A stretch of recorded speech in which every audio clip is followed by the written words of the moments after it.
Hello everyone, welcome to the skill up computer academy. आज हम सीखेंगे एक्सेल के सबसे इम्पोर्टेंट फार्मूलाज जो ऑफिस वर्क, रिपोर्टिंग और अकाउंटिंग में बहुत ज़्यादा यूज होते हैं। पहला वाला जो फार्मूला है इफ फार्मूला। इफ फार्मूला अब हम यहाँ पे लगाएंगे, जिसमें कि कंडीशन चेक करने के लिए यूज होता है। कंडीशन सही है तो वह रिजल्ट दिखाता है, कंडीशन अगर गलत है तो दूसरा रिजल्ट बताता है। जैसे कि मैं यहाँ पे जो फार्मूला लगा रही हूँ इफ फार्मूला।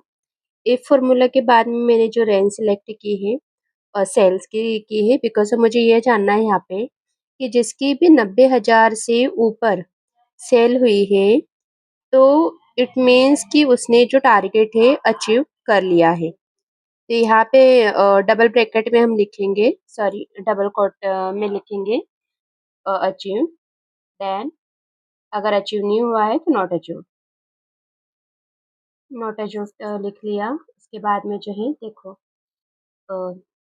यहाँ पे ओके करेंगे। फॉर्मूला जो गलत हुआ था उसे सही किया था मैंने, तो इसलिए वो पॉपअप आ गया। देखो अब जिसका भी टारगेट अचीव हुआ है यहाँ पे तो उसने अचीव्ड बता दिया। जहाँ पे जिसका भी टारगेट अचीव नहीं हुआ, जैसे कि यहाँ पे 85,000 जो कि अचीव नहीं है तो नॉट अचीव्ड आ गया है। तो इफ का यूज हम इस तरह से जो है कर सकते हैं कंडीशन के हिसाब से। आई होप आपको ये फॉर्मूला समझ में आया होगा। कोई भी डाउट हो तो प्लीज आप जरूर बताएं। नेक्स्ट फॉर्मूला जो हम यूज करने जा रहे हैं यहाँ पे, ये भी बहुत इंपॉर्टेंट फॉर्मूला है, जिसमें कि इफ का यूज करेंगे, बट यहाँ पे कंडीशन जो लगेगी मल्टीपल कंडीशन लगेगी। ठीक है, इससे पहले हमने एक कंडीशन दी थी कि अगर 90,000 का उसने टारगेट अचीव किया है तो अचीव लिखेंगे। अब मैं यहाँ पे कर रही हूँ 90,000 का अगर अचीव किया है तो एक्सीलेंट लिखेंगे डबल कोटेशन कोट में, और फिर कॉमा देके वापस से जो है हम सेल्स की जो सेल है इफ लिखेंगे। उसके बाद में हमारे क्राइटेरिया लेंगे। क्राइटेरिया मैंने यहाँ पे लिया है वापस से वही, और इसमें मैं बता रही हूँ कि 80,000 रुपये। अगर 80,000 का टारगेट आपने 85,000 का टारगेट अगर आपने अचीव किया है, इट मीन्स आपका जो परफॉर्मेंस है वो गुड है। डबल कोट में लिखेंगे गुड, कॉमा, उसके बाद में वापस इफ लगाएंगे। मल्टीपल ऑफ टाइम इफ लग रहा है इसलिए ना, क्योंकि मल्टीपल ऑफ जो है हम यहाँ पे कंडीशन चेक करना चाहते हैं।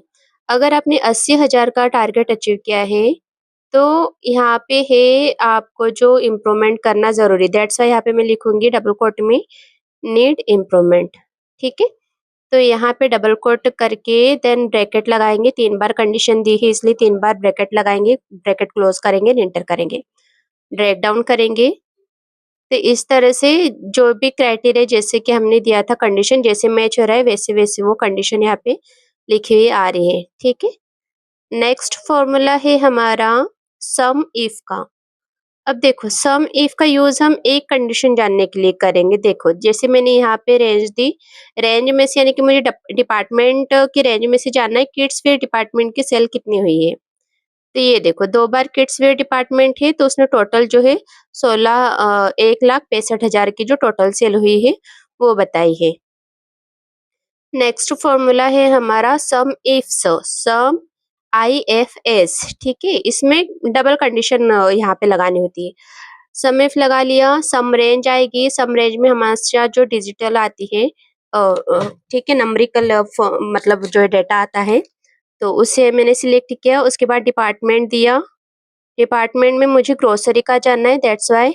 सेकंड जो है मुंबई, सॉरी यहाँ पे सिटी का दिया, सिटी में मुझे जानना है मुंबई की, देन ब्रैकेट क्लोज करेंगे। देखो तो ग्रोसरी की जो डिपार्टमेंट है मुंबई में उसकी टोटल सेल यहाँ पे जो हुई है 2,05,000 हुई है। तो इस तरह से आप जो है सम इफ का फॉर्मूला लगा के जान सकते हैं। उसके बाद है हमारा काउंट इफ। काउंट इफ में ये होगा कि कितने लोगों ने टारगेट अचीव किया है। तो यहाँ पे जो है हम सेल की यानी कि रेंज यानी कि जो सेल आएगी वो सिलेक्ट करेंगे। क्राइटेरिया देंगे हम यहाँ पे 90,000, यानी कि जिन लोगों ने भी 90,000 या उससे ऊपर टारगेट अचीव किया है तो उनका यहाँ पे काउंट आ जाएगा। तो 10 लोगों में से 5 लोगों ने जो है मतलब जो है टारगेट अचीव किया है। Thank you so much for watching this video. कोई भी डाउट हो तो प्लीज आप कमेंट जरूर करें। Thank you.